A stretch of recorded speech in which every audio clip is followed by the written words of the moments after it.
오늘 우리에게 주시는 하나님의 말씀은 RT바이블 부활주일 인간은 누구나 실패를 경험한다입니다. 말씀에 큰 은혜 받으시기 바랍니다. 오늘은 어떤 절일까요? 네, 부활절입니다. 이날은 한 가지 메시지가 있죠. 예수께서 다시 사셨습니다. 예수님의 부활 사건은 우리에게 너무나 기쁜 소식입니다.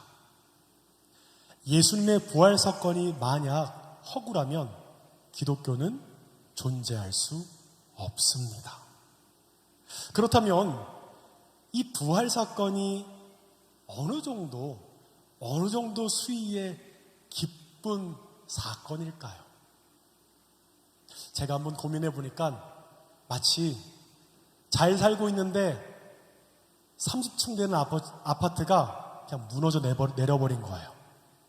그런데 거기에 갇혀버렸어요. 처음에는 조그만 틈이 있어서 내가 좀 버티다 보면 누군가 나를 찾겠지? 하루, 이틀, 3일 양식도 떨어지고 물도 떨어집니다. 한 일주일까지 버텼는데 이제는 더 이상 살 길이 보이지 않는 거예요. 좌우사방은 칠흑 같은 어둠으로 다 막혀 있습니다.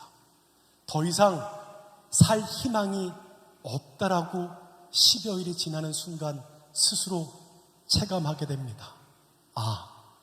이제는 더 이상 희망이 없겠구나. 그리고는 삶을 포기할 때쯤, 내 생명을 포기할 때쯤 갑자기 신라 같은 빛이 비춥니다. 뭐지?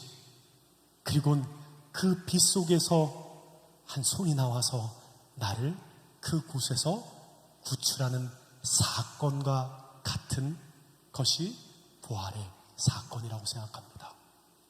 네, 나도 포기했어요. 더 이상 살 소망이 없다라고 생각했는데 우리를 구출해내시고 구원해내신 그 사건이 바로 부활절이라는 것입니다. 무엇이죠? 우리가 우리의 죄로 인해 더 이상 죽을 수밖에 없는 우리의 삶에 생명을 허락하신 사건이라는 거예요. 우리 에베소서 2장 1절 함께 읽어볼까요? 시작! 그는 허물과 죄로 죽었던 너희를 살리셨도다. 네, 너무너무 기쁜 날이죠. 그런데 오늘은 그 관점을 좀 바꿔서 보려 합니다. 성경 속 예수님의 제자들과 무리들에게 예수님의 부활은 어떻게 다가왔을까요? 그들은 마냥 기뻐할 수 없었습니다. 왜 그렇죠?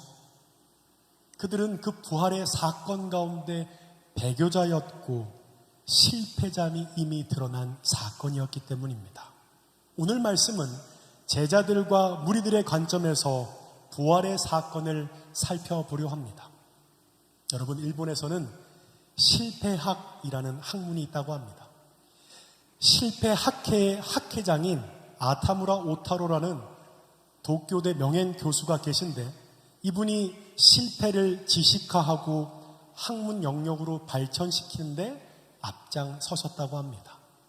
2014년에 펴낸 책을 보면 실전에서 사용하는 실패학, 이게 어떤 핵심 키워드가 있냐면 실패에서 배우면 큰 실패를 막고 성공의 지렛대로 활용할 수 있다라고 이 책은 강조하고 있습니다.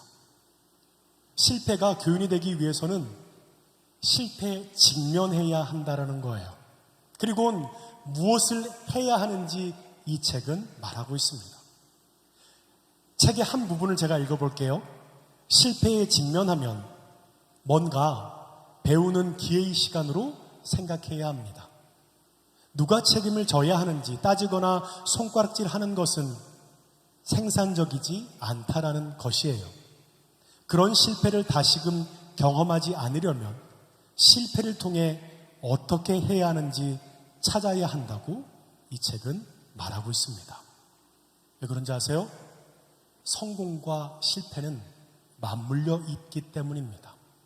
결국 실패가 있어야 성취와 성공이 있을 수 있다라는 겁니다. 여러분, 이 책을 통해 깨닫는 것은 실패를 바라보는 우리의 관점이 바뀌어져야만 실패를 통해 배울 수 있다는 것입니다. 베드로는 실패자였습니다. 이전에 베드로의 삶을 돌아보면 베드로는 항상 열정적이었고요, 기세가 당당했습니다. 그는 주님 앞에 이렇게 고백했습니다. 주는 그리스도시요 살아계신 하나님의 아들이라고 고백했지만, 만약 예수님께서 잡히시게 된다면 자신도 함께 죽겠다고 했던 그였습니다.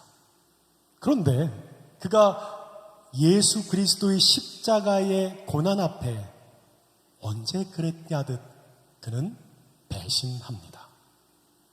예수님께서 신문 받으실 때 베드로는 뜰 안에 있었어요. 그런데 대제사장의 여종이 베드로가 불을 쬐고 있는 것을 보고 이렇게 얘기합니다.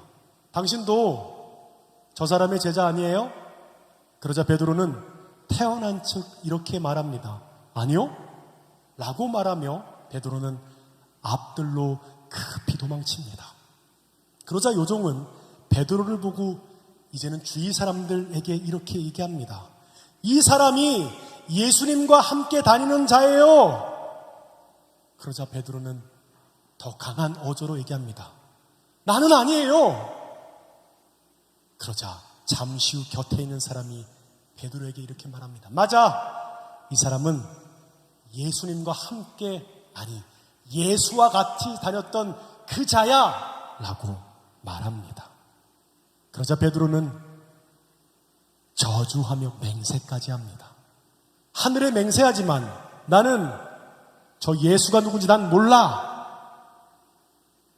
그렇게 3번 부인합니다. 그리고 그렇게 3번 부인하자마자 이내 닭이 울었습니다. 닭이 우는 소리를 들으며 베드로는 예수님의 말씀이 생각났어요. 그리고 절망하며 울며 이렇게 말합니다. 나란 자가 여기서 뭐하고 있는 거지? 그래, 다시 돌아가자. 다 덧없다. 그리고 처절한 실패를 경험하며 베드로는 갈릴리로 돌아갑니다. 여러분, 인간은 누구나 실패를 경험합니다. 엠포세다라고 하죠. 3포, 5포, 7포, 9포. 무엇을 의미하죠? 사회 경제적 압박으로 인해 연애, 결혼, 주택, 수많은 꿈을 포기한 세대를 지칭하는 용어입니다. 요즘 힘들어도 참 살기 힘들다는 말을 참 많이 듣기도 합니다. 그리고 사회 속에서 뭔가 실수하고 실패하기가 두렵기도 합니다. 왜 그런지 아세요? 단 한 번의 실수나 실패는 남들보다 몇 계단 뒤로 물러난 것으로 생각되어지기 때문입니다. 세상의 속도가 너무 빠르기 때문에 몇 단계만 뒤처지면 따라잡기도 어려워 보이기도 합니다. 그래서 완벽해지려고 합니다. 완벽하지 않으면 실패하기 때문에 사람들은 실패를 두려워하고요. 또 회피까지 합니다. 그러나 우리의 삶은 언젠가 실패로 끝날 것입니다. 언젠가는요, 여러분은 물러나야 할 거고요. 그만둬야 할 것입니다. 자리를 내줘야 할 것이고요.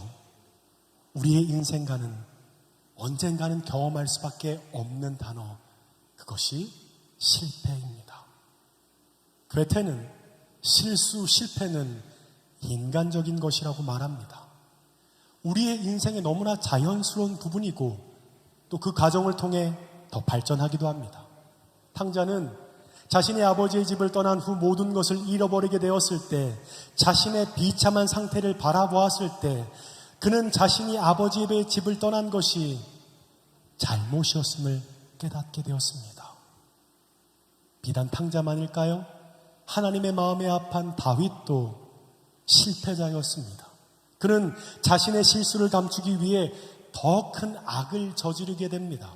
하지만 다윗은 나단 선지자의 지적을 듣고 하나님 앞에 회개합니다. 우리의 신앙도 그렇지 않나요? 믿는다고 말하지만 세상 속에서 힘을 잃어버린 우리의 모습 말이에요. 베드로는 곧장 갈릴리로 돌아와 고기를 잡고 있었습니다. 이제 끝이구나. 내가 무엇을 위해 그렇게 열정적으로 살았지? 그의 인생은 한낮에 꾼 꿈과 같았을 것입니다. 그런데 그런 베드로에게 부활의 주님이 찾아오셨습니다. 베드로는 여느 날처럼 밤이 새도록 그물질을 했지만 그날은 아무것도 잡은 것이 없는 그들에게 예수님께서 이렇게 말씀하십니다. 우리 5절 6절 읽어볼까요? 시작. 예수께서 이르시되 얘들아 너희에게 고기가 있느냐 대답하되 없나이다. 이르시되 그물을 배 오른편에 던지라 그리하면 잡으리라 하시니 이에 던졌더니 물고기가 많아 그물을 들 수 없더라. 그제서야 베드로는 자신에게 말씀하신 분이 부활하신 주님이란 것을 깨닫게 됩니다. 예수님은 이내 육지에 올라와 보니 숯불 위에 생선이 놓여 있는 거예요. 그리고 이렇게 얘기하세요. 방금 잡은 고기를 몇 마리만 가져와. 그리고 이렇게 말씀하십니다. 와서 아침을 먹어라. 베드로는 예수님을 만난 이후 엄청난 죄책감과 후회 가운데 살았습니다. 네, 부활의 주님 앞에 실패자였던 자신의 삶, 내가 왜 그랬을까? 나는 왜 이것밖에 되지 않지? 내가 무슨 염치로 예수님과 함께할 자격이라도 있나? 계속되는 후회로 인해 그는 낙심하고 있습니다. 여러분, 후회로는 실패를 넘어서지 못합니다. 어떻게 해야 될까요? 실패에 직면해야 합니다. 유다는 자신의 잘못과 실수였을 수도 있어요. 그런데 그 일에 대해 자책과 후회에 집착했습니다. 어느 순간 그 자책과 후회는 마음속에 있는 분노와 미움이 그를 사로잡기 시작했습니다. 결국 그는 죽게 됩니다. 가룟 유다는 왜 파멸의 결과로 끝났을까요? 자신의 실패를 직면하지 않았습니다. 그는 회피했어요. 그래서 그는 결국 실패를 넘어서지 못했습니다. 네, 우리의 인생에도 실패가 있고요. 넘어질 때도 분명히 있습니다. 그러나 같은 실패를 경험하고서도 툭툭 털고 일어난 사람이 있는가 하면 자책이죠. 나는 왜 이럴까? 난 왜 이렇게 못하지? 똥멍청이도 아니고 넌 안 되겠다. 같은 실수를 경험하고 그는 좌절의 구덩이에서 갇혀 나오지 못하는 사람이 너무나 많습니다. 여전히 실패 가운데 후회하고 자책하고 있는 우리에게 하나님께서 오늘 말씀을 통해 우리에게 이렇게 물으십니다.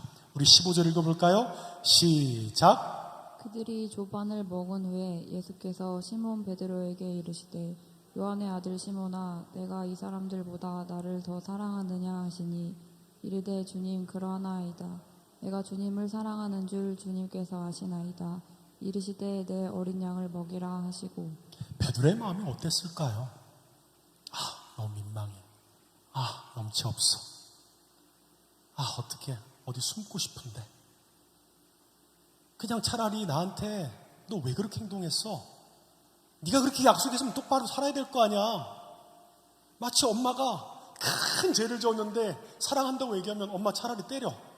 나한테 그런 얘기하면 난 더 불안해. 마치 베드로의 마음이 그와 같았을 것 같습니다. 그래도 어떻게 해야 돼요?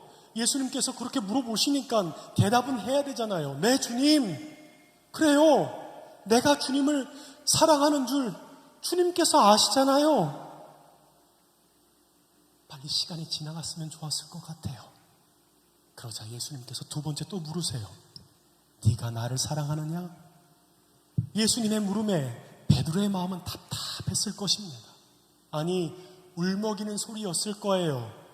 그런데 예수님께서는 다시 한번 베드로에게 이렇게 물으십니다. 17절 읽어볼까요? 시작. 세 번째 이르시되 요한의 아들 시몬아 내가 너를 사랑하느냐 하시니 주께서 세 번째 내가 나를 사랑하시냐 하심으로 베드로가 근심하여 이르되 주님 모든 것을 아시오매 내가 주님을 사랑하는 줄을 주님께서 아시나이다. 예수께서 이르시되 내 양을 먹이라. 17절을 보면 베드로는 근심합니다. 불안했어요. 가슴이 답답했습니다. 그리고 너무너무 눈물이 났습니다. 세 번이나 사랑한다고 얘기하는 것은 결국 그것이 예수님의 마음이라는 것을, 그 진심을 느낄 수 있었을 것입니다. 차라리 혼이라도 내시지. 근데 왜 사랑한다고 그러지? 사랑한다, 사랑한다, 사랑한다 얘기했을 때 베드로는 느꼈을 것입니다. 나의 어떠함이 아니라 내 존재가 예수님의 사랑이라는 것을, 나의 어떠함이 아니라 나의 삶이 예수 그리스도 안의 사랑이었고 내 존재가 하나님 앞에 기쁨이었음을 베드로는 알게 되었습니다. 그는 엉엉 울었을 것입니다. 네, 주님. 주님께서 나를 사랑하시는 거 주님 아시잖아요. 그런데 여기서 이런 질문이 생깁니다. 하필 왜 베드로지? 하는 것이에요. 베드로는 실패자입니다. 세 번이나 배신했던, 부인했던 자입니다. 그렇잖아요. 저희도 한두 번 믿다가 한 세 번 정도 실수하면 그냥 손절해 버리잖아요. 아, 쟤는 안 돼. 제껴. 쟤랑은 말이 안 통해. 처음에 한두 번은 위로하겠죠. 괜찮아. 같이 가보자. 회사에서도 그렇잖아요. 한 번 실수하고 두 번 실수하면 세 번째는 그냥 정갈책 칙을 때리듯 넌 안 되겠어 라고 혼내지 않습니까? 그런데 예수님께서는 그렇게 세 번 부인하고 배신자였고 하나님을 외면했던 베드로를 하나님의 사명의 그 자리를 맡기셨습니다. 예수님께서 사람 보는 눈이 없으신 거죠? 그렇죠? 아니요. 예수님은 정확하게 사람을 보고 계셨습니다. 기독교의 노벨상이라고 하죠. 템플턴 상을 받은 영락교회 한경진 목사님은 일제시대 때 신사참배를 하셨던 분입니다. 그는 템플턴 상을 받는 그 자리에서 자신이 신사참배를 한 목사였다고 고백했다고 합니다. 신사참배를 하지 않아 일제시대에 옥구를 치는 목사님도 많은데 하나님께서는 왜 신사참배를 했던 한경직 목사님을 들어서 한국교회의 표상으로 만드셨을까요? 하나님은 실패자를 쓰시는 하나님이시기 때문입니다. 누군가 한경진 목사님을 기억하기를 온유하고 겸손하신 분이라고 합니다. 그러나 한경직 목사님은 자신이 신사참배했던 죄인이고 실패자인데 주님의 은혜로 쓰임 받는다는 것을 평생 마음에 새기며 사셨습니다. 만약 가룟 유다처럼 스스로 자책하고 후회하고 살았다면 하나님께서 그분을 사용하지 못했었을 것입니다. 하지만 후회에 머물지 않고 다시금 그 실패에 직면하고 그의 삶을 돌이켜 회개함으로 나아갔기에 하나님께서 그분의 삶을 통해 일하신 것입니다. 그래서 실패의 자리는 하나님을 만나는 곳입니다. 실패의 자리는 하나님의 포기하지 않는 사랑을 경험하는 자리입니다. 여러분, 그래서 실패는 두려움이란 가면을 쓴 축복입니다. 베드로는 자기가 실패자라고 하는 사실을 부인할 수 없었습니다. 자신이 예수님을 3번이나 부인했던 이 사실을 어떻게 그가 평생 동안 잊을 수가 있을까요? 그는 어려운 일이 올 때마다, 큰 문제를 만날 때마다, 아니 세상에서 영광받고 인정받는 일들 있을 때마다 그는 항상 이렇게 얘기했을 겁니다. 나는 예수님을 부인한 자라고, 나는 실패자지만 하나님께서 나를 사랑하심으로 이 자리에 있게 되었습니다. 어떤 마음이었을까요? 버림받아도 할 말이 없는 그 자리에서 하나님의 사랑을 경험했으니까 그는 평생 하나님의 사랑에 사로잡혔을 것입니다. 그리고 그가 있는 그 자리에 닥친 십자가를 그는 결코 외면하지 않았습니다. 결국 베드로를 통해 하나님은 교회를 세웠고 위대한 하나님의 일을 해낼 수 있었던 것입니다. 여러분, 베드로의 삶을 이끈 것은 실패자였던 자신을 향한 포기하지 않는 하나님의 사랑을 믿었던 믿음입니다. 저와 여러분은 어떻습니까? 우리가 예수님을 사랑한다고 말할 때는 너무 자격이 없어 보입니다. 예수님을 사랑하지 않는다고 말하자니 그것도 아닌 것 같습니다. 우리는 이미 예수님을 떠나서는 아무것도 할 수 없는 자가 되었기 때문입니다. 우리의 마음속에 예수님의 사랑이 꽉 박혀버렸기 때문입니다. 주님을 우리 마음에 채우게 되면 절망의 자리, 실패의 자리에 있어도 후회로 끝나지 않아요. 다시 돌이켜 주님께로 나아갑니다. 예전에 저희 하임이 얘기 기억나시죠? 엄마가 그렇게 혼내도 엄마 바짓가랑이를 붙잡고 그렇게 얘기했어요. 엄마 나 사랑하지? 괜찮아? 라고 얘기했던 그 모습 말입니다.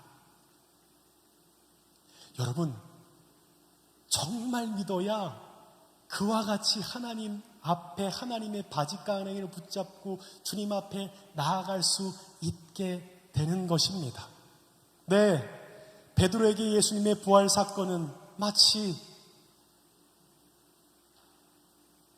큰 건물이 붕괴되어 그곳에 갇혀있고 스스로 자기를 포기하고 자신에게 더 이상 희망이 없다라고 생각했던 그 시기에 무언가 신락 같은 빛이 보인 그 사건입니다. 그런데 중요한 건 그 내민 손을 붙잡고 나아가지 않으면 살 수 없는 거예요. 알아? 붙잡으면 사는 거. 그런데 어떤 사람은 그것을 붙잡고 구원받는 믿음으로 살아가는 거고요. 또 어떤 사람은 아직 시간이 조금 있어. 나 아직은 온전히 돌이키고 싶진 않아. 그냥 내 삶 속에서 그와 같은 사건이 있다는 것을 나는 I know, 알고 있어. 무엇이죠? 예수님이 붙잡은 그 손을 잡지 않는 자도 있다는 것을 말하고 있는 것입니다. 무엇이죠? 우리가 죽을 수밖에 없는 죄인이라는 것을 인정하지 않으면요, 예수 그리스도의 부활의 사건은 우리와 아무런 상관이 없게 됩니다. 무엇이죠? 예수 그리스도의 부활의 사건은 나에게 유효하지 않는다라는 것입니다. 이곳에 앉아서 예배드린다 할지라도 그 부활의 사건 가운데 내가 죽을 수밖에 없는 죄인이었고 내 삶이 실패자였고 나로서는 어쩔 수 없는 삶이라는 것을 인정하지 않는다라면 그 부활의 사건은 나에겐 유효하지 않는다라는 것을 말하고 있는 것입니다. 그것을 믿는다라는 것은 무엇이죠? 죽을 수밖에 없는 죄인이 생명을 얻게 된다는 것을 믿는 것이에요. 에베소서 2장 1절입니다. 함께 읽어볼까요? 그는 허물과 죄로 죽었던 너희를 살리셨도다. 저와 여러분은 어떻습니까? 여러분, 그냥 절기니까 기뻐하는 것이 아니고요, 그냥 절기니까 우리가 하나님을 찬양하며 주 앞에 나아가는 것이 아니라, 이 땅에 그리스도인은, 인간은 누구나 실패자였고 실패를 경험했다는 것을 믿어야 한다는 거예요. 네, 자격 없는 자, 내 삶에 내가 주인이 되어 살았던, 존재가 죄인이었던 내 삶이 예수 그리스도의 부활의 사건을 통해 그 십자가에 피 묻은 손을 붙잡고 구원받는 은혜의 삶은 우리의 믿음을 통해 그 일들이 실제 믿어지고 사라지고 감격하게 된다는 것입니다. 네, 오늘 말씀을 듣고도 그 감흥과 감격은 아직 받아들여지지 않는 분도 있을 것입니다. 내가 왜 죄인이야? 내가 뭘 잘못했는데? 네, 그러면 다시금 하나님 앞에 내가 어떤 자임을 알도록 그 영안이 뜨이게 해달라고 기도해야 됩니다. 또 어떤 사람은 예수 그리스도를 영접한 자이지만 그 부활의 기쁨이 식은 자들도 있을 것입니다. 그것은 무엇이죠? 지금 내 삶에서는 내가 존재적인 죄인임을 믿지 않는다는 것을 이야기할 수 있다라는 것입니다. 여러분, 부활절은 그냥 마냥 기뻐하는 날이 아닙니다. 슬픔과 눈물과 고난의 순례의 길을 걷어 죽을 수밖에 없는 나의 삶에 예수 그리스도의 부활의 사건이, 그 피 묻은 십자가의 보혈의 능력이 오늘 나를 살게 하시는 은혜의 삶임을 깨달을 때 눈물이 나고 주저앉고 싶지만 기뻐할 수 있는 그 날이 부활의 날인 것입니다. 우리 이 시간 함께 찬양했으면 좋겠습니다. 이곳에 임하신 하나님 나라 함께 찬양할까요?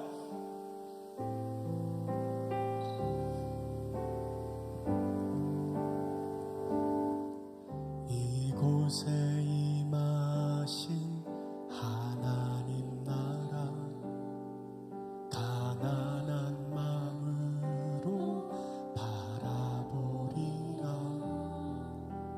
먼저 그 나라 그 뜻 구하며 나의 삶 드리리.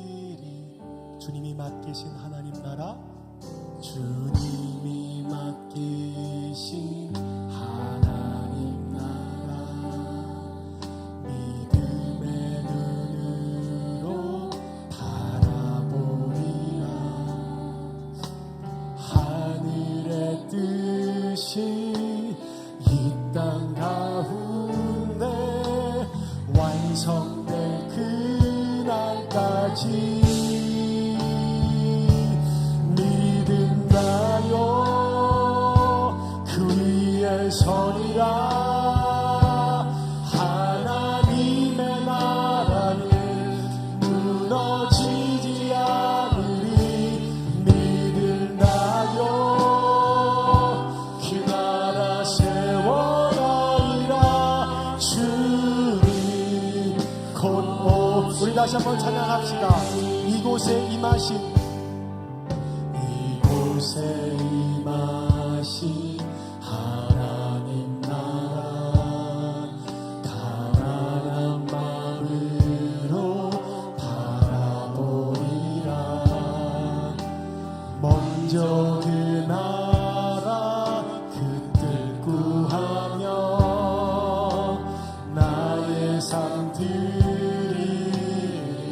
주님이 맡기신 하나님 나라, 주님이 맡기신 하나님 나라,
송축하리라.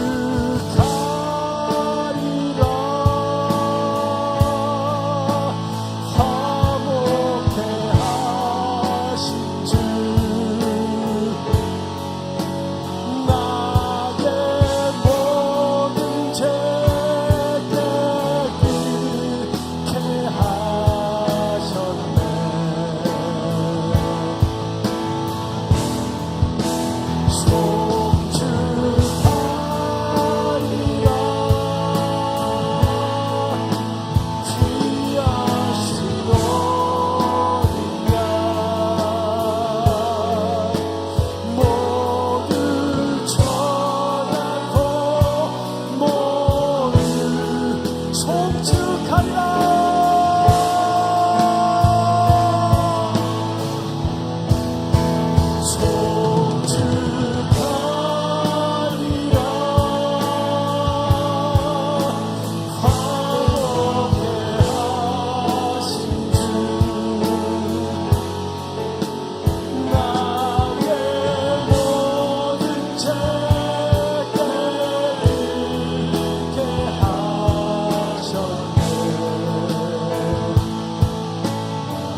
제가 오늘 말씀을 준비하면서 이렇게 기도문을 한번 써봤어요.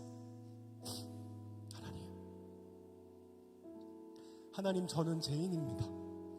내 속에는 내 삶을 원망하고 후회한 실패자였습니다. 하나님, 실수와 실패로 새겨진 상처가 제게 있습니다. 제 속에는요, 미움과 분노가 있습니다. 하나님, 저도 이런 죄가 너무 싫습니다.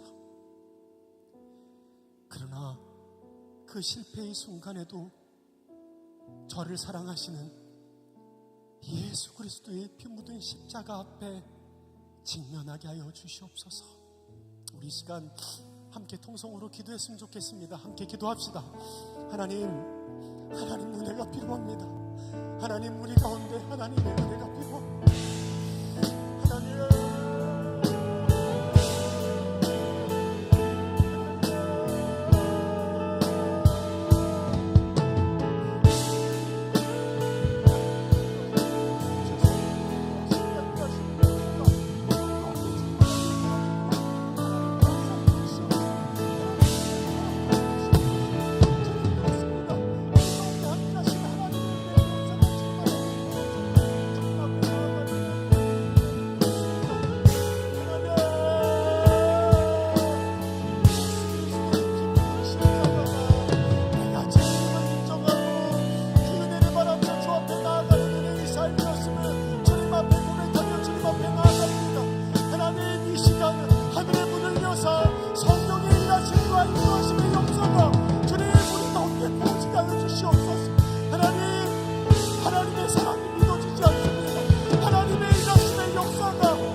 주시옵소서. 하나님,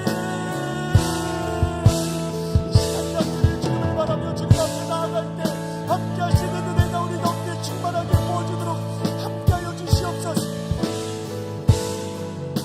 우리 다시 한번 기도했으면 좋겠습니다. 그렇습니다. 주님, 부활은요, 고통과 눈물과 슬픔과 민망하고 염치 없음이 없이는 그 부활의 기쁨을 알 수 없습니다. 하지만 주님, 이 시간 우리의 영안을 열어주십시오. 하나님, 그렇습니다.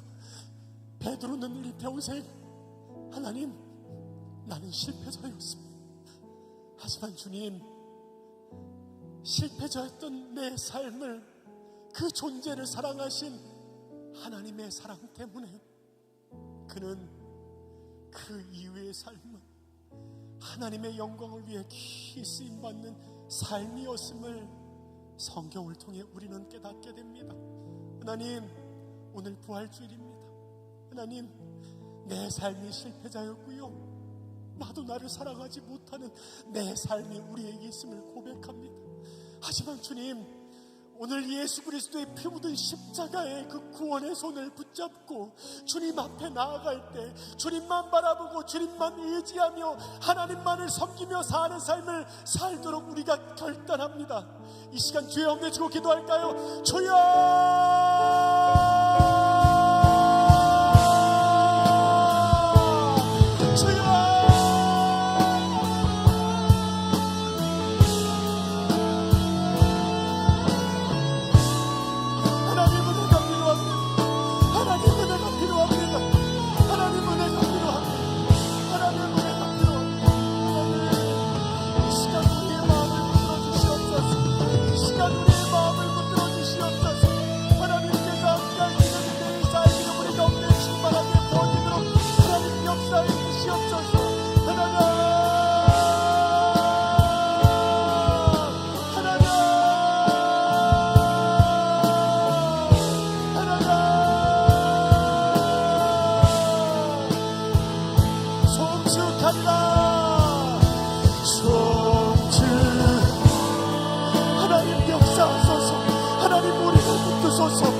주의 영의 충만함이 우리 가운데 부어지도록 하나님 역사하여 주시옵소서.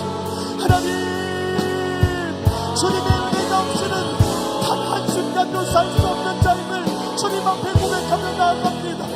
우리의 삶이 하나님 앞에 그 어떤 것으로도 우리의 삶으로도 주 앞에 나아가 자격이 없는 자이지만 하나님의 사랑으로 아버지, 우리의 삶이 하나님 앞에 올려지고 살아가는 것을 하나님 우리가 믿게 하여 주시옵소서. 주님, 주님, 주여, 성령님이 가소서, 성령님이 가소서, 성령님이 가소서, 성령님이 가소서. 하나님 함께 하여 주시옵소서. 하나님,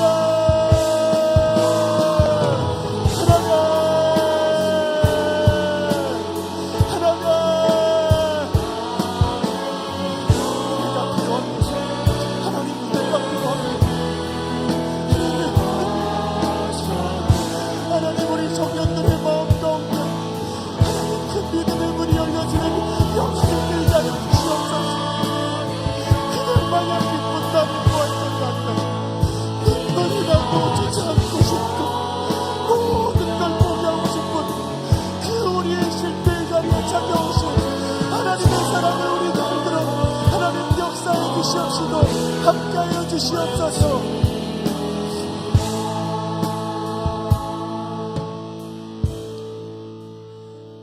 하나님, 제발 우리 청년들의 마음에 영안이 뜨이게 해주십시오. 그냥 멍하니 우두커니 앞을 바라보고 기도도 되지 않고 부활의 의미가 받아들여지지 않는 이들이 우리 가운데 있습니다. 하나님, 이들 가운데 우리에게 생명을 허락하신 그 하나님을 볼 수 있는 영안이 뜨이게 하여 주시옵소서. 그렇습니다. 주님, 오늘 이 부활절은 우리가 마냥 기뻐하는 날이 아닙니다. 눈물이 나고 주저앉고 싶고 스스로를 포기했던, 나조차도 나를 사랑할 수 없었던 나를 사랑하사 내 존재가 하나님의 사랑이었고 나의 삶이 하나님의 기쁨이라는 것을 알게 되었을 때, 그 피 묻은 십자가의 손을 잡고 구원받고 생명을 얻은 그 은혜의 삶이 우리 가운데 부어지도록 하나님 역사하여 주시옵소서. 감사합니다. 감사합니다. 우리에게 부활이 있기에 우리의 삶 속에 주의 영광을 위해 귀히 쓰임받는 삶이 되도록 역사하여 주시옵시고 함께하여 주시옵소서. 감사합니다. 사랑하는 예수님의 이름으로 기도하옵나이다. 아멘.